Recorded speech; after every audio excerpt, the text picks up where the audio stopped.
masjid diserang. Bapak-bapak demo.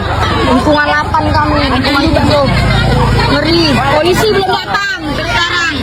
Belum ada korban. Tuh rumah kami habis. Tuh bapak-bapak udah keluaran sama mama karena masjid diserang lagi pada sholat. Lagi malam nuzul Quran. Bilang apa? Ma polisi belum datang. Mana Pak? Cepat datang Pak. Ancur rumah kami. Masjid ancur. Betul Pak. Kami lagi nuzul Quran masih dapat. Nggak terima kami apa ya? Bagus. Maaf lu ini Bu. Apa lagi baca Quran? Lagi baca Quran? Iya, enggak lagi makan tadi. Kami tembak-tembak Ustaz tuh di situ. Ustaz di situ. Dengar nih Pak. Ustaz minta tolong. Sampai diumumi di masjid. Mana? Ini kalau nggak direspon juga kami nggak tahu ya. Jangan sampai kami rame-rame ke kantor polisi. Halo kaum intelektual sekalian, wow, gila banget. Bayangkan orang lagi sholat diserang guys, orang lagi di masjid diserang guys. Wow, gila banget, edan banget. Dunia sudah hampir kiamat. Gila banget, bayangkan orang lagi ibadah diganggu guys, diserang. Wow, gila banget. Nah yang jadi pertanyaan, kenapa bisa seperti itu? Apa alasannya? Bagaimana kronologinya? Bagaimana penjelasan daripada video barusan? Jadi guys, setelah saya baca keterangan daripada video itu keterangannya kurang jelas ya. Yang dijelaskan di keterangan video itu, saya dapat video itu dari TikTok ya. Dan saya tanya sama AI, apakah ini buatan AI atau tidak? AI mengatakan, enggak, ini video asli gitu ya. Jadi keterangan di video itu dikatakan bahwa ada seorang ustadz atau orang lagi sholat gitu, tarawehan gitu ya, diserang. Kenapa bisa diserang? Apa alasannya? Jadi keterangan di video itu nggak jelas ya kenapa diserang, tapi setelah saya riset ada indikasi tentang kasus narkoboy. Ya, sengaja saya plesetkan ya, karena apa? Karena takut di-ban sama YouTube. Di mana kejadiannya itu di Belawan, Medan guys, Sumatera Utara. Jadi di Belawan itu sangat sering kasus seperti ini. Kenapa bisa seperti itu? Apa alasannya? Karena Belawan itu adalah pelabuhan. Jadi daerah pelabuhan itu sangat rawan seperti ini, kasus-kasus narkoboy ya. Jadi siapa yang diserang? Ustadz, pemuka agama atau tidak? Sampai sekarang belum jelas ya siapa yang diserang, siapa yang menyerang. Jadi dugaannya, menurut keyakinan saya, karena masyarakat protes terhadap penyalahgunaan narkoboy. Jadi di Belawan itu dari dulu ya, dari dulu banget ya, sudah turun-temurun ya, banyak banget orang pemakai di sana, banyak banget ya. Makanya Medan itu salah satu provinsi paling kriminal di Indonesia guys. Paling banyak kejahatan. Kenapa? Salah satunya karena narkoboy. Ini sebenarnya penyebab yang paling mempengaruhi.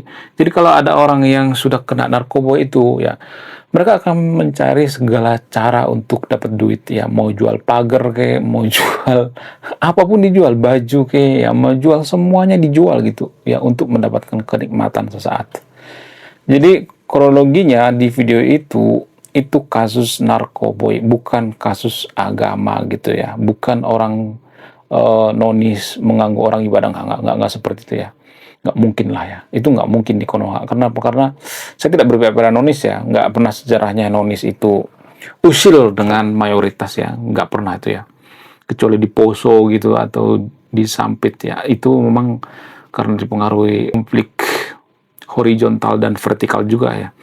Kemudian selain itu, kenapa di Belawan ini sering terjadi kasus seperti itu ya? Lalu di dalam video itu kenapa banyak orang yang rusuh rese gitu ya? Menurut keyakinan saya, terjadi kerusuhan di sana itu karena mungkin masyarakat itu membongkar gitu ya, membongkar sindikat peredaran daripada narkoboy.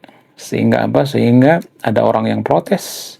Kemungkinan ya mereka berantem ya, berantemnya di masjid gitu menurut dugaan saya, sehingga itu semacam permasalahan yang sangat pelik ya. Jadi kita tunggu ya informasi selanjutnya dari aparat kepolisian. Tapi gini guys, ada satu yang menarik yang jarang dibahas seputar Belawan atau Medan ini.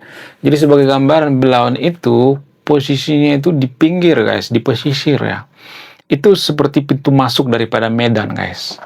Belawan itu kan terkenal ya karena pelabuhan. Jadi daerah pelabuhan itu, daerah pelabuhan, terminal dan sebagainya kan harus perputaran uang itu cepat ya.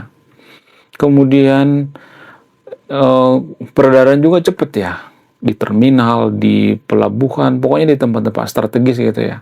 Sehingga banyak orang yang menyalahgunakan tempat yang strategis tersebut ya. Seperti kasus narkoboy.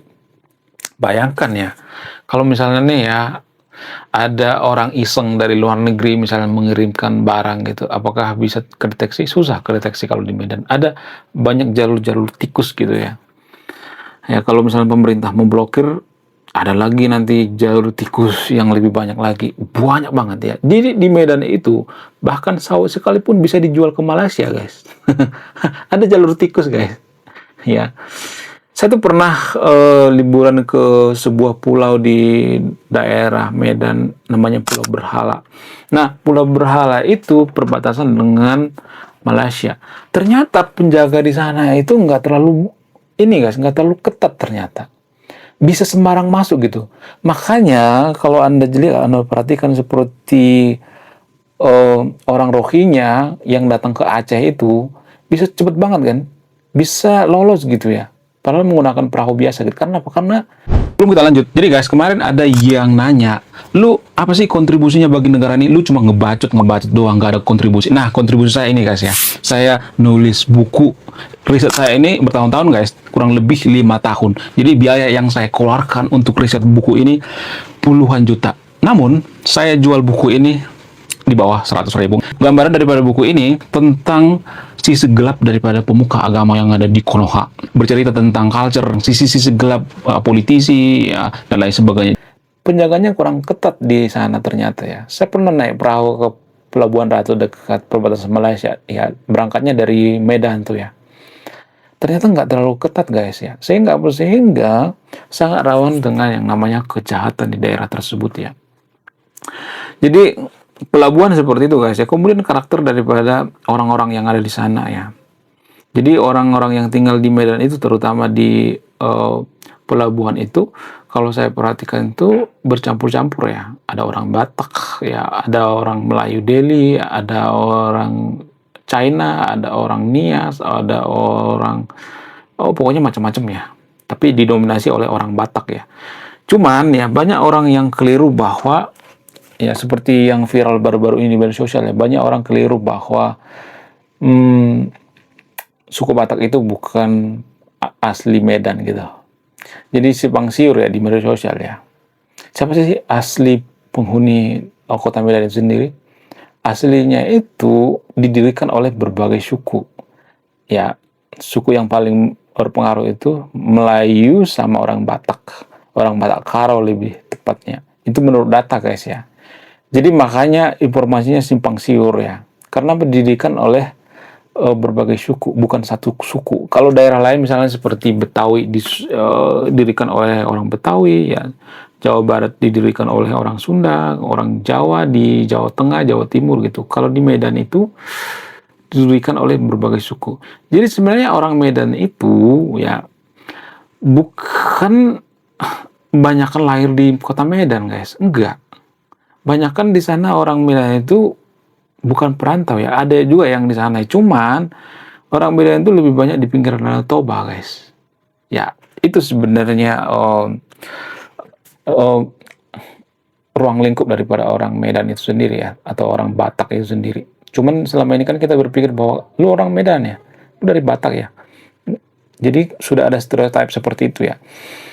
Jadi kalau saya perhatikan di Medan ini ya, siapapun gubernurnya, siapapun wali kotanya, maka akan tetap ya ada masalah seperti itu ya, kasus narkoboy.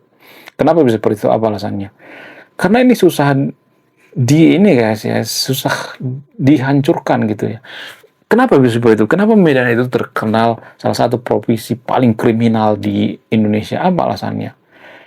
Jadi, mohon maaf bagi yang video ini ya, ini juga ada hubungan dengan agama ya. Kenapa bisa seperti itu? Apa alasannya? Karena agama kita sekarang ini tidak mengajarkan yang namanya introspeksi diri, yang kemudian tidak mengajarkan yang namanya berbudi pekerti luhur ya.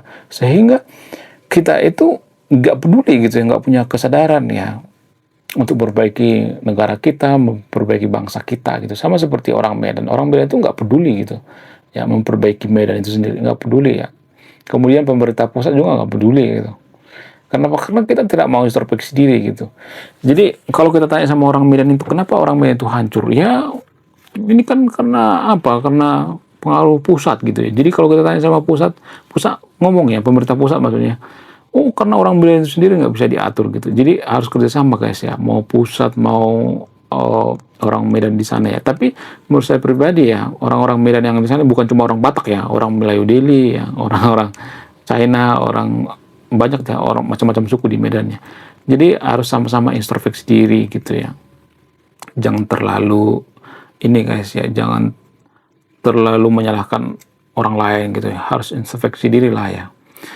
Supaya apa? Supaya terjadi perubahan di Medan gitu ya. Mudah-mudahan terjadi perubahan di Medan. Tapi kan susah ya. Orang Medan itu susah dinasihati guys. Gimana mau nasihati coba orang suaranya menggelegar ya kan. Karakternya keras gitu ya, bukan berarti sifatnya keras ya, tapi ya karena kondisi kontur tanah yang ada di Medan itu ya seperti itu ya, berbukit-bukit ya, sehingga apa, sehingga ngomongnya juga keras gitu ya, logatnya juga keras. Orang-orang Batak itu ngomongnya kan keras ya, tegas ya. Kenapa? Karena karakter daripada orang Batak itu ya nggak mau ini ya, nggak mau menutup-nutupi gitu ya, belak-belakan. Makanya banyak orang Batak jadi pengacara. Ya, berdebat aja udah ini ya, udah seperti di pengadilan gitu. Makanya kalau Anda perhatikan Hotman Paris itu suaranya keras karena apa? Karena dipengaruhi oleh kontur tanah. Kontur tanah yang ada di Medan itu kan berbukit. Jadi orang ngobrol itu harus keras suaranya. Kalau suaranya kecil nggak bakal didengerin gitu ya. Sehingga itu melekat ya pada DNA orang Batak itu sendiri ya. Dan di Belawan juga banyak orang Batak ya. Sehingga apa? Sehingga agak susah juga, banyak orang takut juga gitu karena suaranya keras-keras gitu. Ya, ya yang bisa menyelesaikan masalah yang ada di Medan itu ya, kenapa banyak kriminal di sana itu, yang bisa menyelesaikan itu cuman ya orang Medan itu sendiri ya. Jangan berharap orang lain membereskan Medan gitu ya. Jangan berharap orang lain itu memperbaiki Medan, jangan ya. Jadi harus orang Medan itu sendiri yang memperbaiki Medan. Ya, makanya berkali-kali saya mengatakan kita harus kembali ke ajaran atau filosofi leluhur kita ya. Bukan agama ya, tapi filosofi ya. Orang Medan itu, terutama orang Batak atau orang Karo itu kan punya filosofi tentang apa sih? Ya, tentang kebaikan gitu ya.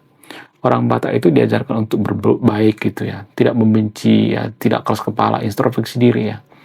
Ya, apa sih filosofi daripada orang Batak? Filosofi orang Batak itu ya, orang Batak itu ngomongnya yang keras ya, tapi hatinya lembut gitu ya. Sifatnya lembut gitu ya.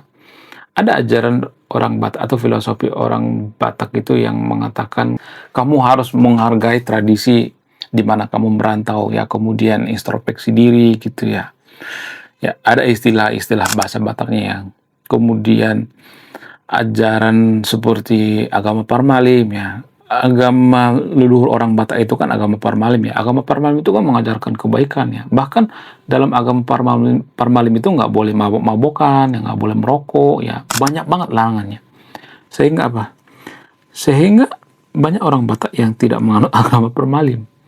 Ya, selain karena ada misionaris ya. Zaman Belanda dulu ada seorang misionaris bernama Nomensen datang ke tanah Batak, sehingga orang Batak beragama Kristen. Sebenarnya agama leluhur orang Batak itu adalah agama Parmalim. Agama Parmalim itu mirip-mirip seperti agama Sunda Wiwitan. Maksudnya filosofinya ya. Rata-rata filosofi agama lokal itu kan seperti itu guys ya. Berbuat baik ya, menjaga alam gitu ya. Bahkan dalam agama Parmalim itu nggak boleh minum, nggak boleh merokok ya, nggak boleh makan daging babi.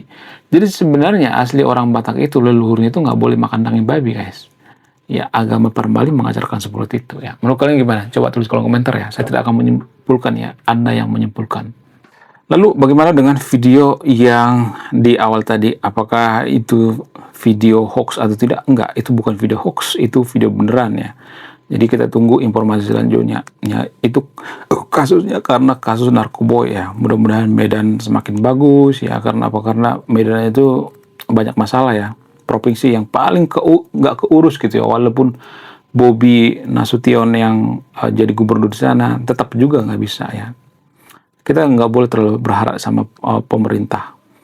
Ya, berharap pada diri sendiri, introspeksi diri gitu ya. Oke, sekian video ini. Terima kasih sudah memahami. Saya kaum intelektual. Salam rasional.